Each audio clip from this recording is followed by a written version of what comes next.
like to call the regular meeting of the Downtown Development Authority Board. It is Tuesday, February 17th, 2026, and it is 6:30 p.m.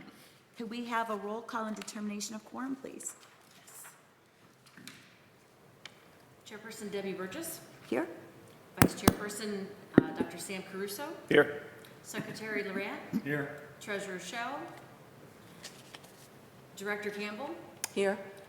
Director Barnett, Director Coe, Director Garris, Director Rutt. Here. We have quorum. Thank you. Moving on to item number 3, approval of minutes. A, approval of DDA regular meeting minutes of January 20th, 2026, page 3. Move to approve the Downtown Development Authority Board regular meeting minutes of January 20, 2026. Second. All in favor? Aye. Any opposed? Motion carries. Thank you. Moving on to item number 4, approval of agenda. Move to approve the agenda as presented. Second. Second. All in favor? Aye. Any opposed? Motion carries.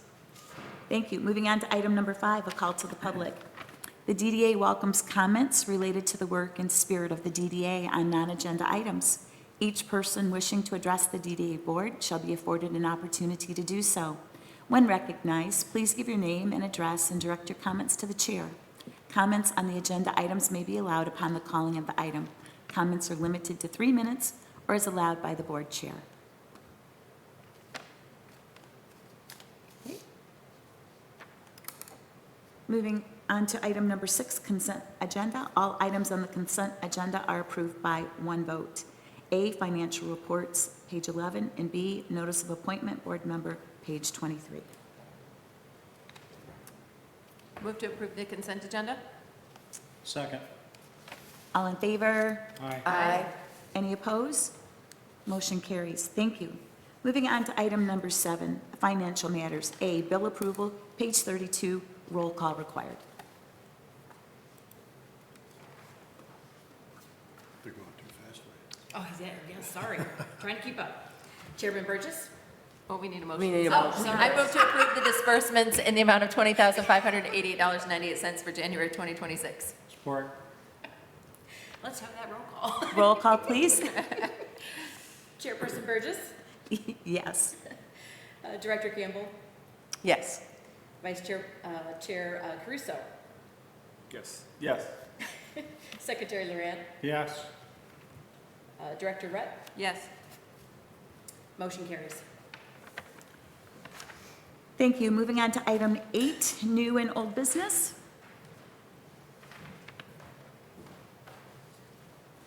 There is none. None? Not tonight. Okay. Yay. Moving on to item number 9, reports, resolutions, and recommendations. A, Executive Director's Report, page 39.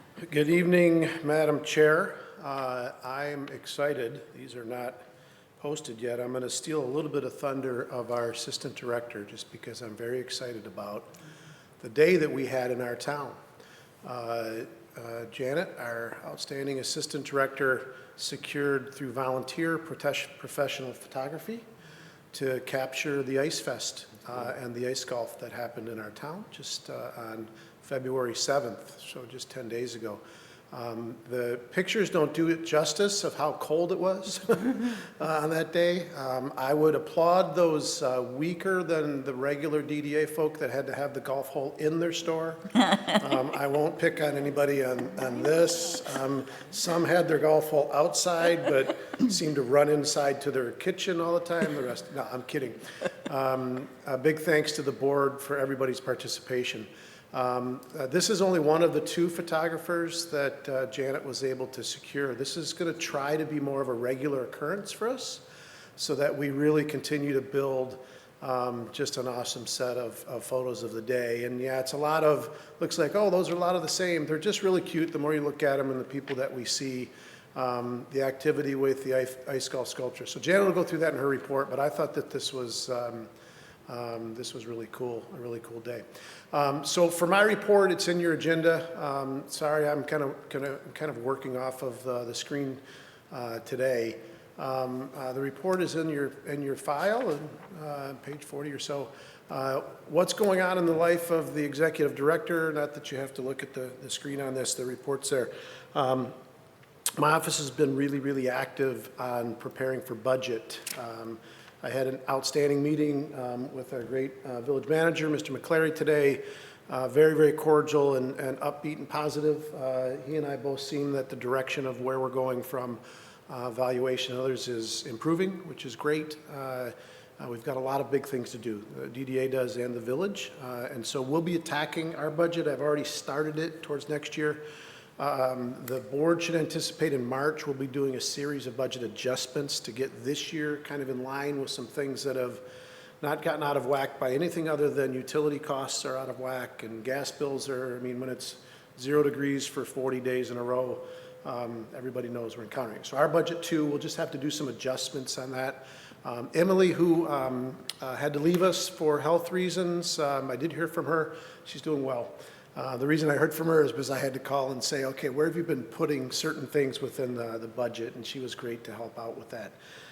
So we'll anticipate some budget adjustments going forward in March. We will also be doing a preliminary adoption of a budget in March, which, Madam Chair, that means between now and then I'll be calling on the executive committee and/or those that have sat on the budget task force in the past, just to come to the office for short period of time. Let's walk through it, make sure we're on the same page with where we're going. The budget will be a little bit static this year to next year. Now, what do I mean by that for the public that's here or watching? We've got a really good budget. We're really finite.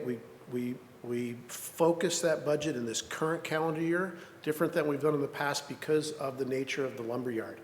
We're going to do that again, and we've got a really good targeted plan. You'll see the way that Ms. Bloom and I are targeting the way we're doing alternative third-party revenue later in the agenda when we talk about minute for mission. But you should anticipate in March that we'll be working on the budget. The things that, like a couple little highlight tidbits, we finally have revenue stream from our EV chargers. I'm doing an audit back a little bit farther. I think we're owed more money on our EV chargers. We're not getting rich, but we are making money. Those stations cost us in utility charge on average about $340 a month. And now it looks like we're averaging a net revenue to us of about $540 a month. So that means we make $200. So we're providing a really good public benefit in Children's Park parking lot. One of the stations is broken right now. So there's a proposal that will come to you in March that the company that we work with is willing to replace all of the equipment for new equipment at their charge or at their cost. Like we wouldn't have to pay anything. Really, that comes with just the hang up of, hey, would you please extend your contract so that we still keep you under our system? I'll probably be recommending that so that we get new equipment going forward. As long as they're making a positive revenue to the DDA, we'll continue the EV charging program. Now, before that, we probably have had 8 or 9 FOIAs over the last 2 years. We've kind of drilled down to the bottom of it. What happened was the company that we signed up with got bought out, as often happens in this world, and it took almost 6 months for the new company called Center GV. I don't know who picked that name. It's the most difficult name ever. It took them a little while to get caught up. So I think we've got that caught up now, so you'll see some of the EV charging go. The decor from Christmas is going to start coming down. It was going to start coming down today, but your director had too many meetings. Mike Campbell was going to help today, and I had to text him this morning and say there's just too much on the plate. But you'll see the decor starting to come down. Our light guy, Santa Crew, Dave, will be out with his crew on Friday and Saturday, taking the lights down. So as much as we love the lights downtown, it is getting towards March. We all laugh at those people that still have Christmas lights up on their house in March, so we don't want to be those folks. So you'll see the Christmas decorations come down. So there's lots of other things in the brief report that I have, and I can answer any questions. If not, a motion would be to receive and file the executive director's report. Motion to receive and file. Support. All in favor? Aye. Any opposed? Motion carries. Thank you. Lumberyard progress report. I want to point your direction. I know all of you already know this, but I want to point to the community that watches these meetings. We do have a lot of people that watch these meetings. As everybody's aware, is in the packet, we have submitted for our planned unit development pre-eligibility. Mr. Laurent, you acknowledged that the packet was passed out at the last Planning Commission. We will be on Planning Commission in a formal sense on March 2nd, so a week from Monday. I would encourage any of you, any of the board members that would like to attend. It's not a rally cry of, well, we need to come and support each other, but it is fun because we're doing this really legacy significant project, and this is the first step of significance in getting our final plan approved. It has taken longer. I'll admit that to the public as well. The reason, Plus, the packet looks great. yeah, It really looks good. it's pretty thorough. The packet's very thorough because it goes through a lot of the detail. I would remind the board that we are reverse engineering this project. Now, what do I mean by that? I explained to somebody this morning. What we mean by that is we are self-general contracting and general managing this project. And so you've entrusted me with that responsibility. What does that mean? Those fees are usually upwards of 20% of project costs. So if the project costs $2 million, then you could expect that almost $400,000 of it would go to general conditions and project costs. So you're not paying me that. Where's the public? They're not paying me that, but we're saving that cost to reinvest into the project. So you have a very detailed submittal. Why do I bring up the website? This is the best way for me to report right now on the progress of the lumberyard. I want to remind everybody that if you want to see where were we at the end of the year, this is a really, well, I'm not hooked up to the internet. Do you mind, Madam Chair, if I hook up real quick? I just want to show how easy this works. If I can find it, Orion Village Public, connect. Darwin's travel schedule is going to pop up. No, I'm sorry, Darwin. Bad form amongst colleagues. They've got great Wi-Fi here at the village. If you're ever out and about, it works great. All right, so on the various websites, if you go to our website, I'm going to refresh this. You can go to any of these reports. I mean, this is the report from towards the end of the year. It talks about what we've done at the trailhead. It has photos of where our goal set is, kind of where we're at in construction. It has a narrative of what we're doing. It has next steps. Any questions that come up from the board or from the public, it is a very easy task just to go to downtownlakeorion.org. If you go to our homepage, this is really easy. I mean, this is last year's ice sculptures. We'll replace it with those new pictures next year. It's a very nice, quick functioning website, and you go right to the lumberyard page. So where are we at right now with it? We're right here. We have submitted a conceptual plan that talks about what is going to happen in concept that needs to get approval now. So that plan's there. It's pretty replete. It talks about the different surface makeup, retention areas. Everybody says, well, this is just a concept plan. It's not in detail. How come you don't have that yet? This is the first step in how you reverse engineer a project. And how that stands is we have updates. The bakery that's going to go in the retail is still moving on contract. We're meeting a week from tomorrow to finalize that. This retail out front, we have 3 users downtown that are very, very interested. I don't want to disclose because it's a little bit competitive. All of these, the bike shop, all of these things are happening now to allow us to monetize what that is to finance the project. All of you have heard that. I'm saying it more for the benefit of the public. So this is really the best update on the lumberyard I can have is what did Mr. Laurent talk about? Well, we submitted a very detailed project narrative. If you want to know what we submitted and what are we saying and what are we presenting to everybody, but you don't have the time to come to our office or look for it, it's right on our website. This is all public record. This talks about what the project overview is, where it is, what the plan is, what the key components are. Most significant to this submission is it talks about the convergence of the original blight condition through where we're at to where we're going. This is for the benefit of the Planning Commission to have an understanding, do these uses comply with the ordinance? What we're proposing here, does it comply with the master plan, the direction that the village has as its overall plan? This is not the DDA saying what they want. This is the community saying what they've planned for. And so if you want to know how we're trying to meet that, it's in here. Just for instance, the outdoor public space section here, we talk about the total acreage of open space that we're going to leave on the site, and it's 26% of the entire development site. It's a very high percentage of what we're doing. We're talking about greenbelt landscaping from a finite standpoint of approximately 0.85 acres in the overlay, and upwards of 2 acres of total open space when we add in all of our greenbelt. So out of a 4.2 acre total development site, 2 acres of it's going to be public, open, walkable space. Now, some of it's going to be rain garden, some of it's going to be cool outdoor and pathway and trail. but it's open space. And so if you're interested as a public or as a board, this kind of walks you through, like what do you, when you say in your things, there's a bakery, this is kind of how that's starting to formulate in our discussions of how it might look when it finally comes to the site. So I would encourage everybody, these technical considerations of how we're handling fire access, how parking counts will work out, what our public market impact is on the amount of cars that are going to be there. The detail of what we're doing is not just a dream board. This document is a detail for planned unit development under the ordinance, under the law. So I would encourage everybody to take a look at it. The only other thing from where we're at from the website are some of the cooler things. We've got the videos that we've done with On TV.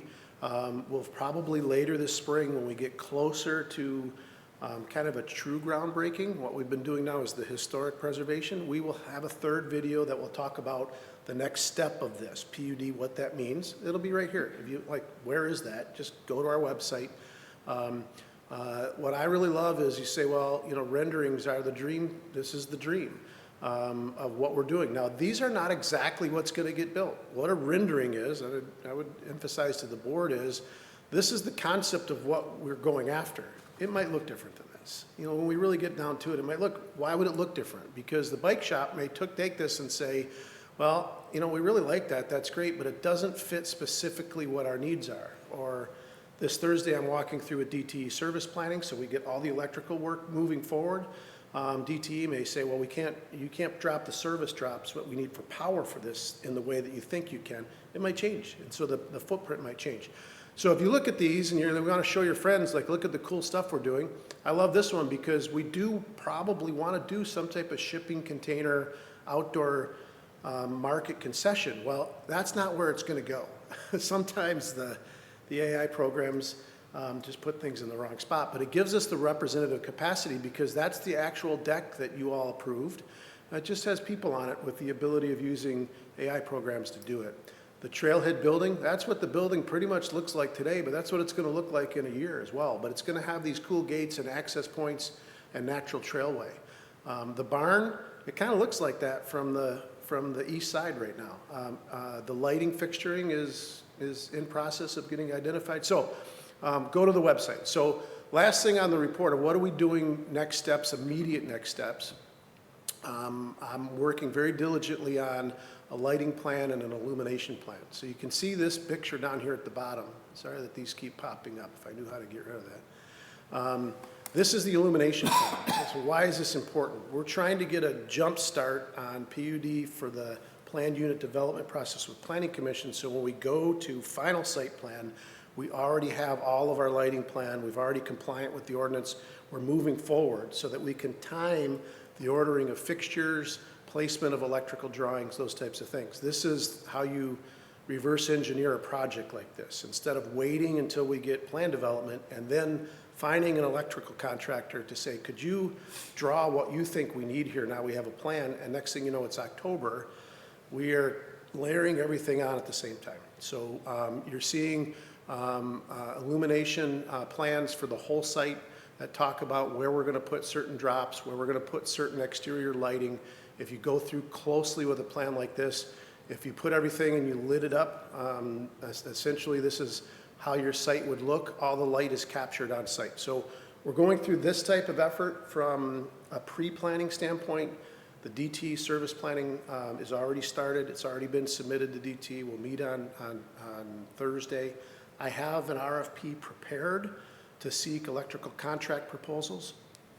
Madam Chair, I'll work directly with you in between meetings so that we can issue that RFP. So in March, we'll be back considering hopefully 4 to 6 very specific proposals on a 2-phase electrical contractor onboarding where it would be a lump sum to install all of the base service and then a maximum cost not to exceed for all of our phase 1 of building out lighting on these plans. Now, that might sound familiar. It sounds very familiar to me. It's exactly what we did on the general contractor for historic preservation. We did a lump sum bid on core improvements that we needed. We ended up hiring Mickey's Construction out of Ortonville, and then we did a cost not to exceed basis based upon our grant to do all of the rest of the build out. So we're following that same model. We're going to get certain bids and proposals from multiple contractors. That'll all come back in March. And so That's kind of where we're at with the lumberyard. And again, I would, the village homepage is really great, but our homepage is really great too. And we're building it out, and it's got all kinds of great information. You can go through all of the old reports. You can submit comments of things that you'd like to understand and have questions. You can see videos, and it goes on and on. And if you're not interested in the lumberyard, then it will show you how to get downtown dollars. It's going to have a button very soon on how to get service hours. This still has the Ice Fest up, in part because we don't have another event until our Main Street open house. And so I think it's cool the amount of sponsors and things we had for Ice Fest. So I've left it up at this point. So it's pretty cool. So that's the lumberyard update. Questions? If not, it would be receive and file that report. I don't have a question, but I just think it's super cool that anybody can go to the website, and it seems to be pretty user-friendly, just by, you explaining and pushing the little button right as we're all sitting here watching it, that people can read, they can look, they can submit questions, if they have it. I mean, that's pretty exciting that it's just right at anybody's fingertips, so. It's one click, and you have pretty much everything you could need to find. And if it's not here, we're a stop or a call away to get everything else. I will say the one thing that's not on here, Madam Chair, is we did submit grant compliance reporting to the county. As you all are aware, we accepted that at the last meeting. That's not on here. I could put it on here. It's about 900 pages of bids and POs and everything else. If anybody is interested, if you're interested in that, if someone's the public, instead of sending us FOIAs, we get missed out. The clerk, Mr. McClary, is phenomenal, as you know. Her and I have been managing a lot of FOIAs lately. It's so much easier for people just to come see us. If they want to do it, they can come. We can walk through the book together. It's all public record, what's there. Yeah, it'll save me time too, because on a daily basis, I get patients asking me, what's going on in lumberyard? So I gotta take a 5-minute discussion on my time of the day. So I'll say, I'm gonna make a flyer, the QR code, and give it to them, say, Yeah. here, click on the flyer, go to the QR code, and go to the website. That's a good and see idea. it. It'll save me some time.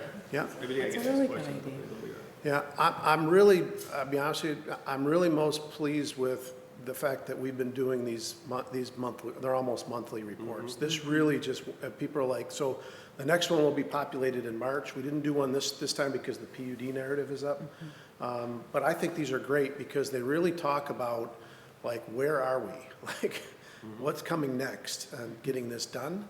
And this is a great resource, so yes. It's nice seeing where we came from and where we're at already and where we're heading. It's kind of cool to see those pictures. Those photographs are pretty amazing. Yeah, so it's cool. It's gonna look cool. Yeah, look at this week. Beautiful, beautiful.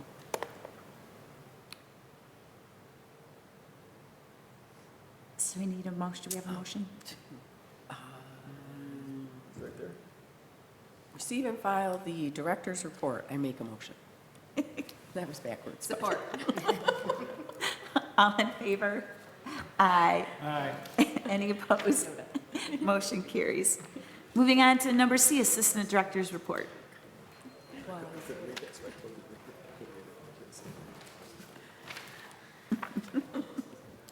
I tell you, we were very fortunate, again, to have a professional photographer join us for Ice Fest, and then also a student from Lake Orion High School joined us as a photographer as well. So we'll be sharing all that photo dump, and some volunteers also gave us some photos too, so that will be going out this week. So in your packets, again, we talked about Ice Fest. It was 21 below that morning. The wind was moving pretty brisk. We had our volunteers bundled up and just ready to pitch in, and they were just a tour de force that morning. So certainly a thank you for them helping us get all set up and get the golf hole all set up as well within the alley, and distributing things out. So we had the ice carvings, live carving demonstration. In fact, one of our, which I'll share in the wrap-up report, just some of the challenges we had with one of our live carving demonstrations. So we'll get into the Ice Fest with the wrap-up project with that. As Matt mentioned, we have March 26th, the Main Street Open House is coming up at our DDA office, which will be from 4 p.m. to 8 p.m. And again, it'll just be a really great way to understand what the 4 points are with Main Street and get an opportunity to meet our board, our committee members, and talk about volunteer opportunities that are coming up. So we're excited about that, and we'll be getting that information out shortly. Our next event that we have, May 9th, Spring Cleanup Day, 9 a.m. to noon. We're going to meet at Cookies and Cream. Bring your gloves, gardening tools. Again, we had 65 volunteers that joined us last year. And so we're excited to invite everybody back out to ready for spring, first of all, and to be able to clean up downtown and make it look fantastic before Art and Flower Fair. We have the Shop OCs program, which is still going on. They have, that runs until June 2026. So again, if you can't come downtown to shop in person, you can always shop online and support our downtown merchants. And they are running a 100K challenge. And what that is that based on top shopping in different communities that are part of Shop OC Main Street, that a person is drawn as a shopper, and they get a chance to win money. And then also the community who has sales over a certain dollar amount are put into a drawing as well, and we could get as a DDA $1,000 from that. And then also business merchants who, again, reach a certain threshold are also put into a drawing. So it really is a triple win for this program. We are working with the community calendar, do our last round of edits. So for those that I've put emails out to and I haven't heard from you yet, I'll be making a call, make sure we can wrap that up, and we can get that posted as well. For our e-newsletters, 9 e-newsletters were created going out to our business and consumers. Again, average open rate 26.4%, again above industry standard. As far as our social media, we've been adding a lot to that organically to gain followers between our Facebook, our business group as well, the Illuminators pages. We've started getting some traction with that. We'll be working with the organization committee, it was just mentioned at our last meeting, to have more of a content plan as far as the Illuminators pages that we run, and then also with Instagram and X as well. So a couple things that we wanted to note as far as saving the date. We have Waterside is going to be hosting our next Downtown Lowdown. It's going to be Monday, February 23rd, 4 to 5:30. We encourage all of our businesses, and in fact, we've been asking our businesses on our invites, invite your business neighbors. If you haven't had a chance to see them at a meeting, go on either side, ask them to join you for that meeting, and so hopefully if everybody can bring one extra one, we're doubling our numbers. And then we have trainings that are coming up. So again, as we work with Oxford DDA and with Oakland Thrive and with the Chamber, we're coming up with different training programs. So there is a Main Street Oakland County hospitality training that we're working with, again, Main Street Oakland County and Oakland Thrive. Matt, I don't know if we've had a date from Eric on that yet, so keep a watch for that. That's going to be reaching out to our restaurants.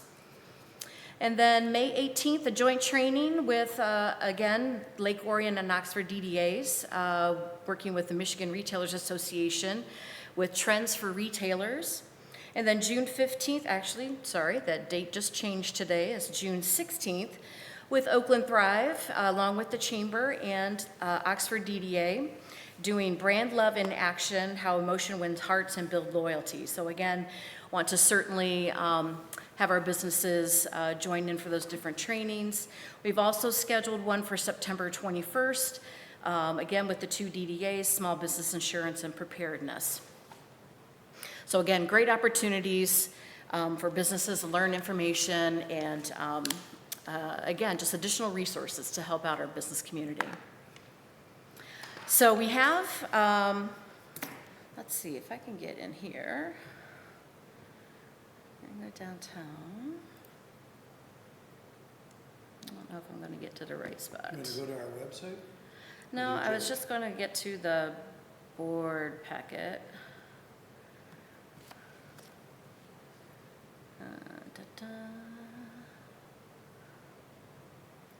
That was All right. it. There, go back there, go to the top. No, go on that tab. And then go to the top and click on your report. You're trying to get your report? Mm-hmm. Yeah, so go to that one, click, Yeah. And go on the scroll, it's on page 37. Oh, on the top. there we go. Sorry. Yeah, there you go. I'm like, I Wherever feel you like I'm think you close, get but not there. getting there. There we go.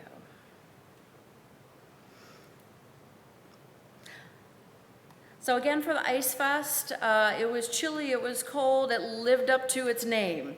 So again, we added a QR code to get volunteers, and we had a great response for that. So again, just a quick overview of the event. We had the ice carvings, live carving demo. We launched a new chili cook-off competition. We included the winter storybook stroll that we do at the library because those pages were up in retailers' windows. Obviously, it's a great partnership with Sunrise Rotary as far as the Ice Golf Cup Challenge. And we had the scavenger hunt. We also launched a bingo event. And then we had a selfie station and our Flint Street Alley, we say warming hub. We had 3 fire pits, a gas heater, and a patio heater going. It warmed up a little bit, So again, we're very proud of the sponsorships that we got through with that. And again, we have a few listed on that particular flyer with Mystic Cove, with Mosheri Companies, Bitter Toms and Meyer, some of our top sponsors.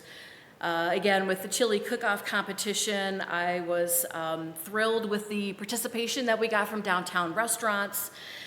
Sampling was from noon to 3:30. We had the awards at 4 o'clock at Wine Social. We had Bitter Tom's, Irish Tavern, Johnny Black's, Rise Lounge, Sagebrush, Sick Town Hall, the Mess Hall at American Legion, and then Waterside came on the other side of M24, and we had them at Wine Social. And so again, here are the sponsors that step forward that also between sponsorship or purchase ice blocks. So again, we want to just say a quick thank you to Mystic Cove, Meyer, Bitter Toms, Broadway Embroidery, Caruso Chiropractic, Hanson's, Lake Orion Review, Michigan United Credit Union, and our media partners of On TV, Lake Orion Review, and Ad Right. And loved the billboard ad on Ad Right as you drove by on M24. So we had a map as far as where all the action was happening. And for the report here, again, we just put in as far as the weather that we had for that day, listed who supported us for the single block. Bitter Times came with a double block. Live carving demonstrations that we had with Mosheri and Meyer. Again, our media sponsorship. Our business, we had 15 participants with our business bingo. And then Jack Frost, we had that poster located at Lucky's. And then I just listed off our chili cook-off participation. Certainly want to give congratulations out to our chili winners. Irish Tavern was our first place. Rise Lounge came in at second, and Bitter Tom's was third place. So congrats to them for that. They were all excited to compete again for next year. So we are excited about that as well. There were 60 volunteer spots for this event, and almost all of them were filled. And I am just, again, very overwhelmed by the support with this community, also with our students that step forward. And in fact, I have to share the story that at one of our restaurants, they were so impressed with the student that was working there that they asked for their name, and we're going to reach out to the principal and just let them know what a stellar volunteer person from the high school that came out to help support. So we hear this a lot from our area students, which is wonderful. And so again, our volunteers toughed it out. They were bundled up and were ready to go. And also we had an amazing crew at Teardown as well. So again, want to thank everybody for helping out with that. We, of course, had the golf hole number 12. That was off our info booth in the warming hub. The one thing that we want to talk about is media coverage. So I had reached out to Channel 7 or WDIV Channel 4 and had asked them, you know, we're launching this brand new chili cook-off competition. Can we get one of our restaurants on air? And so we kind of went through as far as trying to get that pulled together. And what we ended up doing was having a Dine in the D segment that we were able to have them come and go to Sick Town Hall with Scott Taylor, who was just made to do that interview. A lot of great information. Jimmy Johnson from the Orion Historical Society stepped up because they were asking for more photos of the history of the building, and got that immediately from him. And so between the coverage of the actual Dine in the D, but then the day before, they also put us on for Live in the D. So we got a lot of coverage from that particular station. So thank you to WDIV. And again, with our media partners, with AdRight, with the Billboard on TV, we had 2 different times that we had interview coverage, both pre, during, and then they were on site at the event.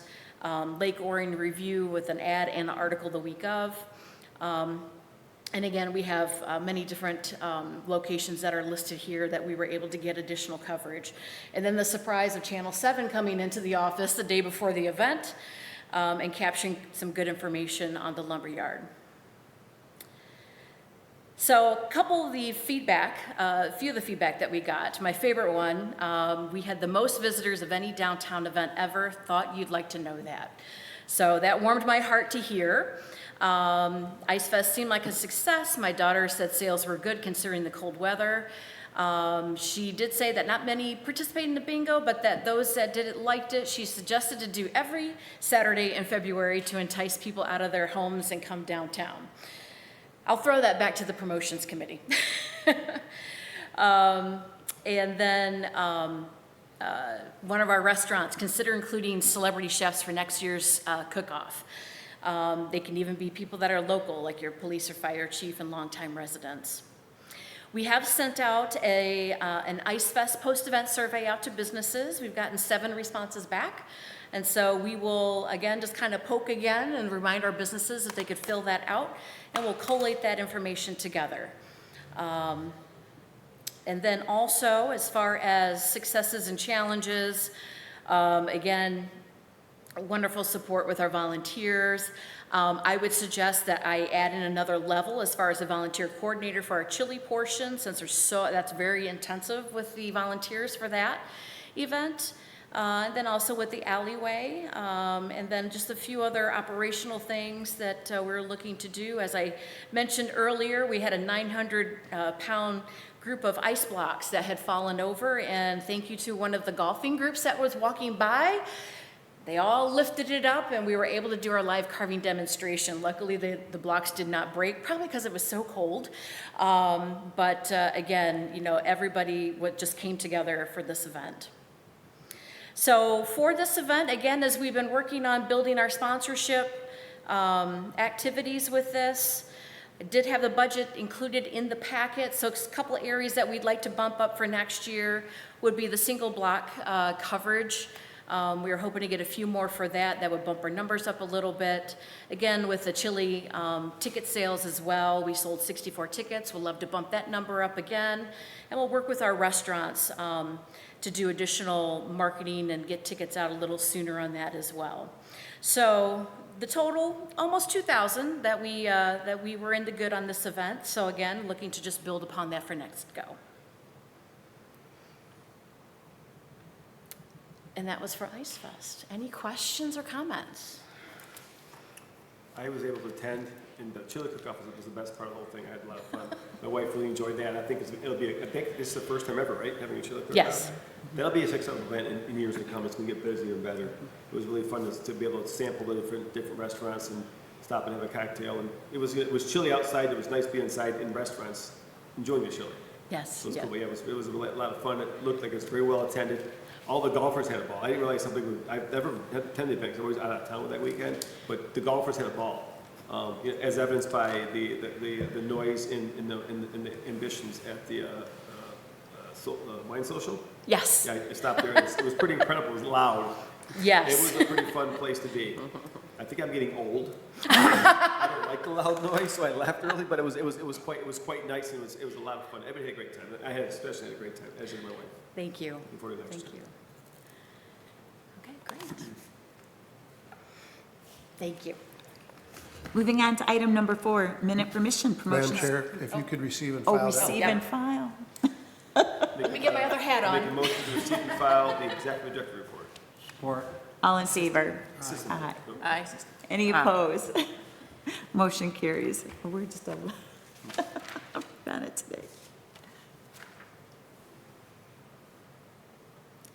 Moving on to item D, minute permission.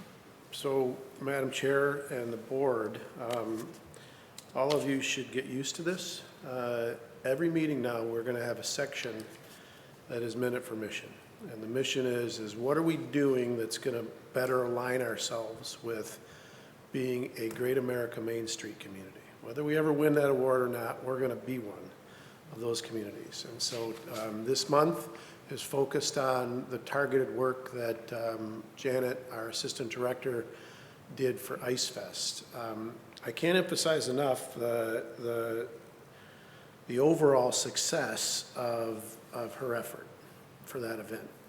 Since her and I have worked together, this was what we would expect. Her and I would expect, this is what we all would expect.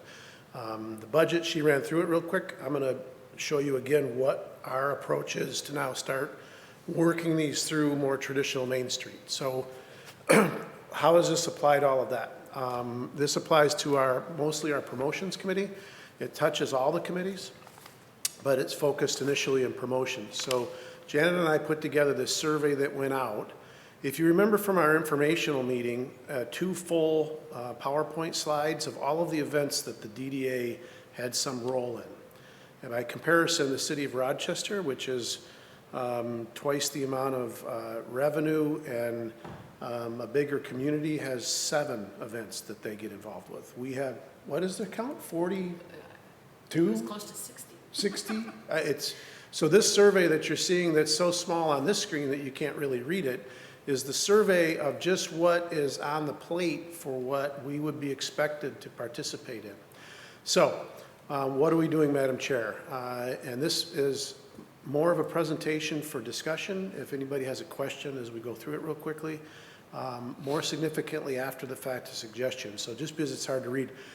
What we did in instruction for this is we are recommending through promotions, and for the public's benefit, promotions is one of our 4 Main Street points. This is why we're hosting a Main Street open house at the end of March, is quietly, and neither one of us put in our report. What's the most significant news is we have been verbally told we will be accredited again for our 19th consecutive year. That means we are a nationally recognized program. By having it 19 years consecutive, it really puts us in the top 5% of Main Street in the country. We're doing what we should do. The amount of reinvestment that's happened within our district is a direct result of the effort of us following the program over all of these years. So this aligns with us. What is, through the promotions committee, being asked? Well, we need to start ranking our events. So we've recommended that they went through a survey like this and ranked them as a tier 1, tier 2, tier 3. What does that mean? Tier 1 is much like the Hanson's run that just happened on New Year's Day. I didn't see Ms. Campbell running in it, but she could have because I wasn't there either. I'm the DDA director. That's a level tier 1 representation. They have a finite audience that they love. They've got a runners groups that come traditionally to that event. They're more than happy to get new people. They don't really want to promote it to all of the Midwest. They want to have a wonderful fun run in downtown that recognizes New Year's and kind of the spirit of that. It's their event. Hanson's runs it. We help with the police with logistics. So what does a level 1 event? It means we push it out on social media. We're excited it's happening. We get a couple of shots. We make sure that we just kind of take care of logistics that event can happen, and that's it.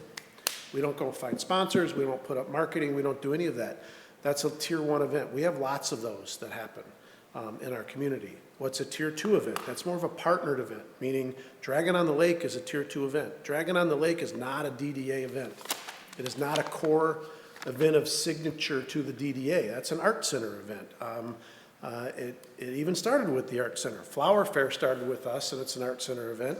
But Dragon on the Lake is purely theirs. But we're a partner to that, meaning tier 2 means we better be promoting. We better be helping them find resources. We better be making sure that the logistics are good because it enhances the entire vitality of the downtown when we bring 10 to 15,000 people in our town.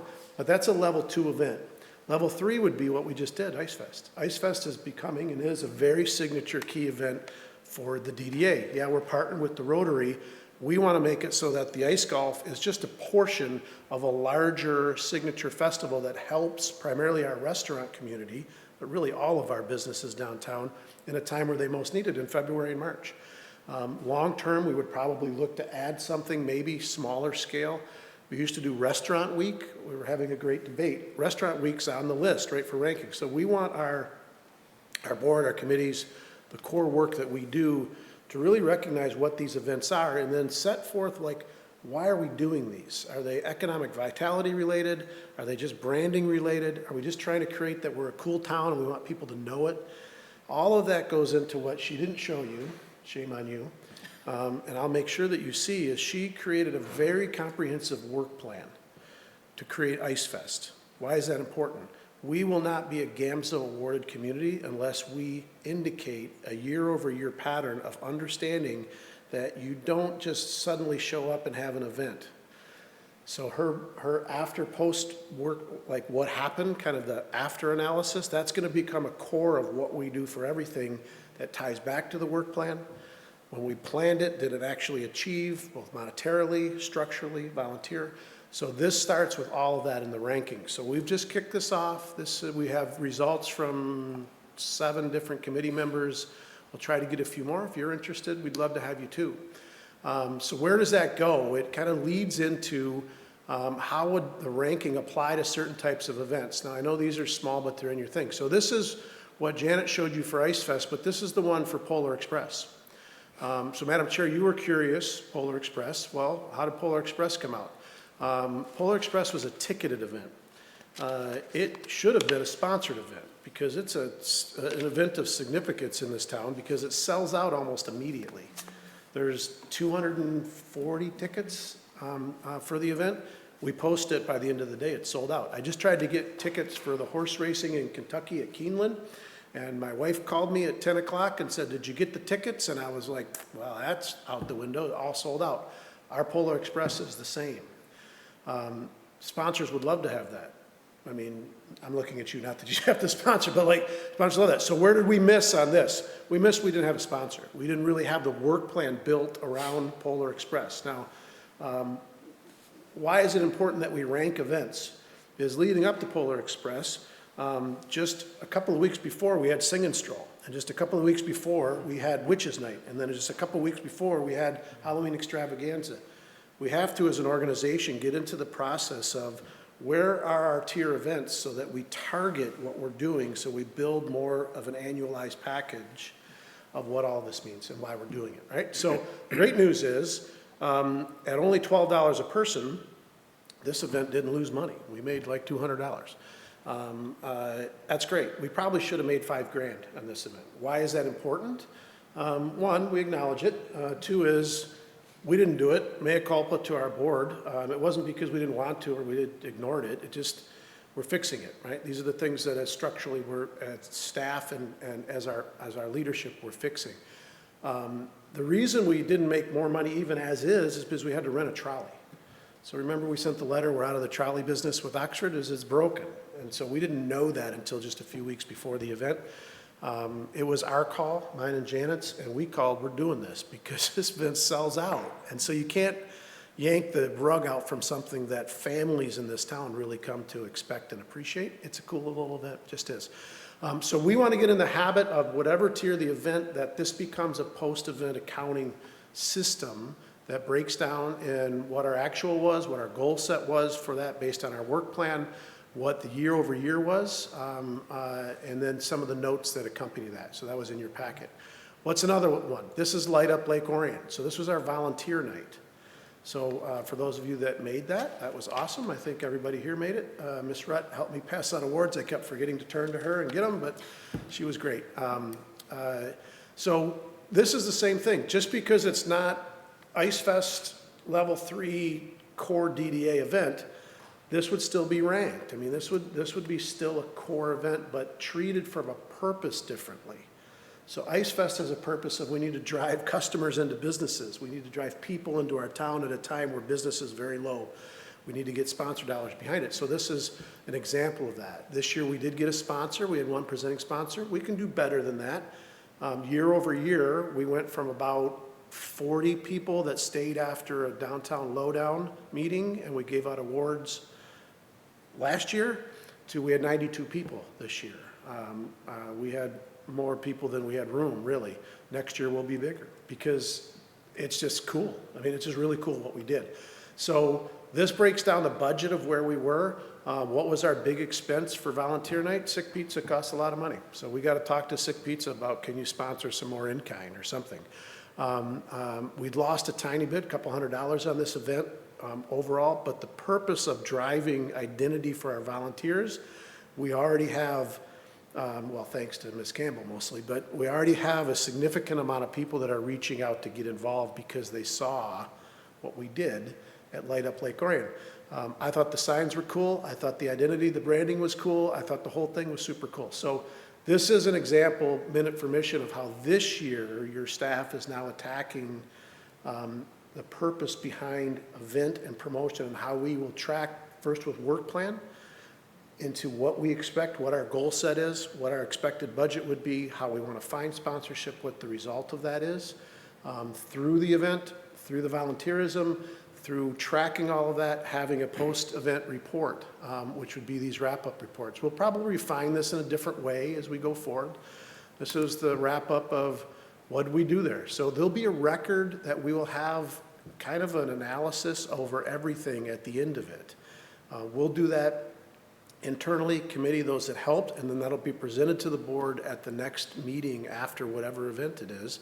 So if this board has further input, or would look at it and say, yeah, I think you missed 3 challenges you had, we would be open to that, and we should be as an organization. So this is the business feedback survey that Janet put together and sent out. We're starting to get some of these back. This will be another tool that will become instrumental of how we really address this whole package scale. So the minute for mission is this is the new, more targeted approach that we are recommending, and quite frankly just doing internally, to address the fact that we spent a year not targeting third-party revenue into our budget system. It's something that we know we have to do better at. We're going to be getting better at, and we're going to be doing it driven in this methodology instead of that more last minute of, oh, we should find somebody. It's going to be identified much earlier. So it's a work in progress. This is primarily through the promotions committee. We will be calling, as we alluded to before, that we're going to try to do it quarterly if we can, probably somewhere around the time of our Main Street open house. We will be calling the committees together to have a joint meeting. Remember we talked about that? Mm-hmm.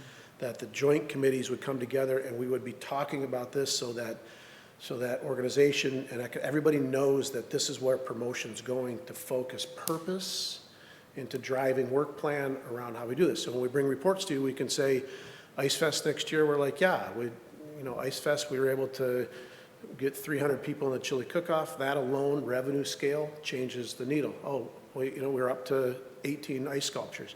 It's just the incremental change now gets us more targeted focus. So that's this month's Minute for Mission.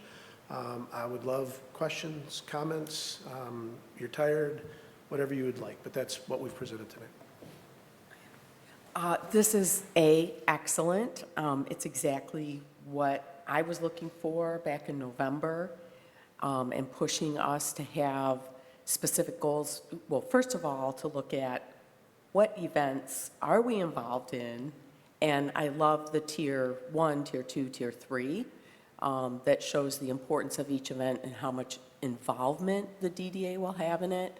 So this is excellent. One of the things that I would suggest is that a sponsor package for the next year goes out in the fall. Right.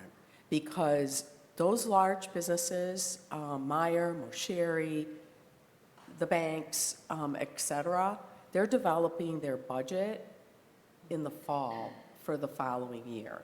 And you want to get your request in when they're obviously crafting their budget for the following year.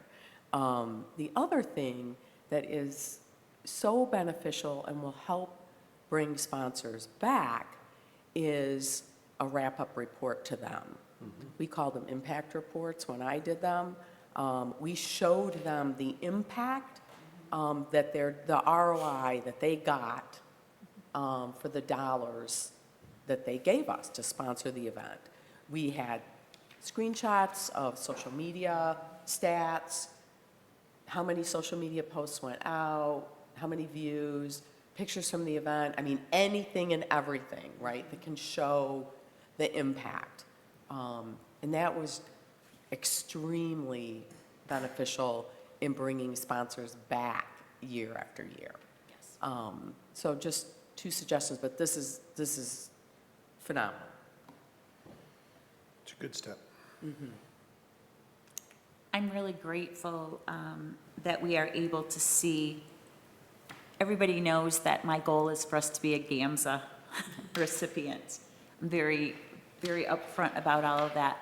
But I think because we know, for several reasons, that there's other communities that are currently watching what Lake Orion does and how we do it. I mean, we've been recently told that. We were told that last year in addition, but this year specifically, that I think it's a tremendous model to be able to say what you're doing, why you're doing it, how it's going to impact the community, what it's actually going to cost us, the opportunities that we have. I mean, we have to be good stewards of what we've been entrusted with, and the fact that we can actually be flush, right? We can make money at this and help sustain and support what we're doing downtown. And especially, I was so delighted when you said that you were going to partner with Rotary. We've been one of the businesses that has a golf hole. We had 140 people come through our store for hole number 13, 140. I can tell you, last week and this week is the busiest that we have been in a long time. You know where those people are coming from? We're like, wow, you guys had a challenging hole. Wow, you guys even had food. Wow, you know what I'm saying? And so the fact that we can partner with what is currently happening in the downtown benefits everybody. Absolutely benefits everybody. So I'm really delighted to see this, but I love what Elena is saying, like that impact report, by saying, look, this is how it's going to benefit you. Right. Like this is what this is going to bring to you. And so that's huge. So I appreciate all the effort that's gone into this, and I look forward to seeing this every single time we do an event. Great. Good stuff. And per our work plan, we do have those sponsor packets that will be going out, so. Yeah. Wonderful, wonderful. So we're going to have a receive and, Yeah, I'll move to receive and file the report. Support. all in favor? Aye. Aye. Any opposed? Motion carries. Thank you. Going on to item number E, committee's minutes.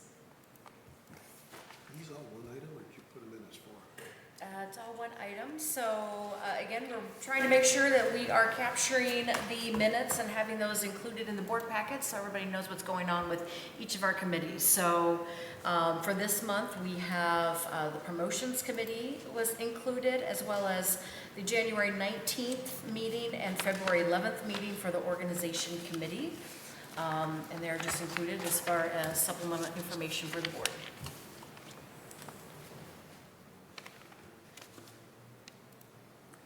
Move to receive and file the committee's minutes. Support. All in favor? Aye. Any opposed? Motion carries. Thank you. Moving on to item number 10, board comments and training feedback. Mr. Laurent. Well, it was really fun to see all the feedback on the ICE event. I wasn't here for it. But looking at the pictures, I happened to be in Harbor Springs that weekend, and guess what they were having? And none of their stuff looked like our stuff. It really looked like we were a couple notches ahead of Harbor Springs. So I was kind of happy. That makes me happy too, Hank. Dr. Sand? Yeah, the event was pretty phenomenal. I mean, it was really cold outside. I'm not gonna lie, it was really cold, but the worst station for coldness was the Rise Lounge. It was like a wind tunnel on that front street. I mean, I think it lasted about 15 minutes. They finally went indoors, but man, it was cold. But it was a lot of fun. Everybody had a great time. All the pictures, people are smiling, and I'm telling you, the reception at the end at the wine social was incredible. People were having a ball. All the golfers were having a great time. It was a really, really fun event. And I've never been to the event because I don't like the cold, but I'm learning to like the cold. It was the chili drove me. We love the chili. You know, the chili was the best part. It was a lot of fun. And I said, it was a really nice event. It was fun to see that. People had a great time. And it seems like it's definitely something, obviously it's a hallmark event for our downtown in the wintertime. And people need downtown events because this winter did suck. I'm not going to lie. It was pretty cold. They say suppose the fourth coldest winter in history with spells. So it was nice to have something you can do outside and actually enjoy the outdoor activities. It was fun. So thanks for having a great event. I was really excited about the Light Up Lake Orion Illuminators event and the awards. I was really sad to miss it.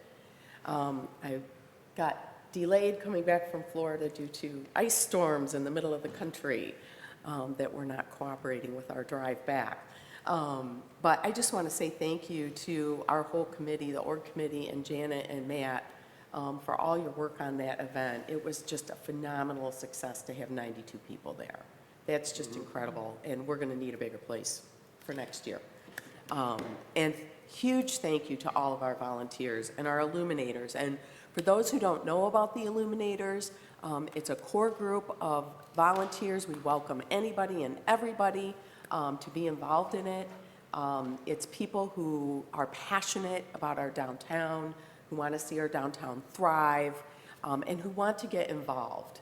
And we have a Facebook page that you can go to and follow to find out information. It's the Illuminators Downtown LO Volunteers. The Illuminators Downtown LO Volunteers. We'd love to have you. There are also some kind of nice perks to being an illuminator as well and volunteering to help downtown. So just really super excited about that. And then I just wanted to say one thing about the lumberyard. It's such an exciting project, and I just want to point out, I grew up in Lenawee County on a 300-acre farm. My mom is still there. My dad just passed away. We still own the farm. We lease the land to someone we grew up with who farms it. There is a data center going in. We all are hearing about this in Michigan, right? They bought 600 acres of prime farmland to put a data center in that's not very far from our farm. And the point that I want to make, and people have a right to do with their property what they want to do, as long as it falls within the zoning and the ordinances for the local community, obviously. And there are variances that can happen too. Our community purchased the lumberyard for a reason. Because now our community has control over that space. And our community can put what it wants in that space. And what we're building there is something for the entire community to enjoy. And that whole design plan was based on input from the community. No one wanted a high-density development in there. So our option was to purchase it as a community to benefit our community. And I just want to remind people, as we're seeing some of these things happening with data centers and other things, private property owners have the right to sell their property for development. A community's right is to go and purchase it, and then you can do what you want with it. So kudos to the DDA and our community for having that vision to purchase that property, because it's going to be absolutely incredible. And if you remember, there was a proposal before the Planning Commission as well to put a high-density apartment complex in that space before they withdrew and the DDA purchased it. But want to echo the comments about Light Up Lake Orion. We absolutely will need a bigger space next year if the trends continue, which was just phenomenal and delightful to see, people supporting, their friends and family members who are receiving awards, and just get excited about the things that are happening in downtown. And love seeing the young people out there, love hearing the stories of the young people volunteering at Ice Fest as well, because they're the future of our community. And when they get a vision for investing in your community, creating a sense of place, it makes our community stronger. So thank you to all those young people, high schoolers who came and volunteered. It's deeply appreciated to see the next generation getting involved. Ice Fest, I also wasn't there because I was shuttling kids from ski lessons and all that kind of stuff, but the cold was a good thing, because I remember other Ice Fest years where there was no ice that was staying for very long. So even days after, I was walking through downtown with my kids, and it had started to melt, and the Hanson's runner had lost its hands, and there was a kid walking with his mom. Look, he doesn't have any hands. But they lasted for a few days, and so that was great to see. And if we live in a cold place, and I think that if you're going to live in a cold place, you need to find things to do that make you enjoy the cold place. That's why I ski. It's why I like going outside and doing things, sledding on crazy hills, because it brings joy into a season of darkness and cold. And so these events really bring a sense of anchoring community to Lake Orion, and also brings joy in the midst of what I think is the worst month of the year, February, because it is the longest, it's the shortest, but it feels like the longest month. So these events aren't just for the sake of having fun, but it really does drive the sense of place that we have. It drives economic development and vitality, as as you mentioned, people coming into your store. And so they have a broad effect far beyond just people coming into downtown and having a lot of fun. And it's a reason why people want to come here, to hang out here, to move here, because of things like this, because our community is thriving and it's vibrant. And events like this are anchors in that. We have a little bit of quiet now as we look towards spring and some warmer weather here. But as spring gets underway, we'll see some other things coming into town, and looking forward to the rest of this year and what's going to happen, and the development in the lumber yard. I'm very excited about what's going on there as well. Making this comment. So you're talking about we need a bigger space. Yeah. There is no bigger space in Lake Orion until the Lake Orion Lumberyard Yeah, sorry. barn is opened up. Then we'll have a bigger space to have these nice events, because there's really nothing bigger than the town hall, than the sick town hall, right? That's the biggest place we have downtown. Hopefully, when the lumberyard's open, that barn area, that there will be the space to gather. That'd be kind of a cool place to gather. Guess we could convert this into, Yeah, make this. Well, I just want to thank everyone that volunteers in our community. I mean, what a great event for the Ice Fest and the Rotary's Ice Golf Challenge. Just so everybody knows, the Rotary has a wait list now. There are businesses that are like, hey, what you've just done is so cool, we want to be a part of it, can you? And they're like, sorry, like we don't have any extra holes. So I'll tell you what, that was probably genius that we chose to partner with them, because it has just opened up a whole new opportunity for people to come and check out our downtown. And let me tell you, it was tough ordering food on that day. You had to wait a while to get food because our restaurants were so busy. So, I mean, that was amazing. I also wanted to say that when we were talking about previously how we wanted to engage our future, engage our kids from the high school, engage our kids from the middle school. And it was interesting that we had several kids come in to our store. One girl was a photographer. She was walking around, taking photos. There was another kid who said, hey, Dad, Mom and I decided to go out to lunch. We just wanted to see what you were doing. And they were like, well, hey, I want to do that. So, that may be something that we might want to consider next year, having something where the kids might have something to participate. Like, I think that would be super cool to take advantage of that. But all in all, I would say that great job. I know we say this all the time, but I really want you to understand, we appreciate the effort that has gone into Ice Fest and putting together the strategy, the plans, coming back and sharing with us, did we make a profit? This is what it cost us, right? All of these things tier 1, tier 2, tier 3, like this is what our commitment level is going to be. All of those things moving forward, I think, are huge tools to help us be successful. So I appreciate that. I understand that was a lot of work to do that, but that's what we needed. That's what we were asking for. So thank you so much for doing that. I also want to thank our DDA board for your attendance. There was attendance at the Illuminators, there was attendance at the Ice Fest, there were volunteer times, walking into restaurants and seeing people, you know, sharing a chili or whatever. So appreciate all of that additional support that you bring our community. Our next regular meeting is March 17th, 2026.